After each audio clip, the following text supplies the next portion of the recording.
এদের এখানে এরকম বড় বড় মূলো হয়েছে, তুলে নিয়ে যাই। ভর দুপুর বেলায় কেউ কোথাও নেই, এই সুযোগ। দেখি দেখি, কি বড় একটা মূলো! বাবা রে, এই তো সুন্দর মূলো।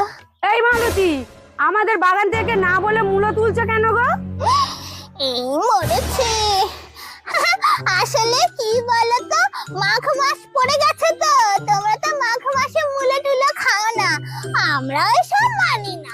ওই জন্য এত দেখো বাগান ভর্তি মূলো, সেই তো পচে পচে নষ্ট হবে, তাই জন্য তুলে নিয়ে যাচ্ছি। প্রথম কথা, ফাল্গুন মাস পড়ে গেছে, আমরা মূলো খাবো এখন। আর যদিও বা না খাই, বাজারে বিক্রি করব। তুমি যেখান থেকে মূলো তুলেছে সেখানে রেখে বাগান থেকে বেরিয়ে যাও।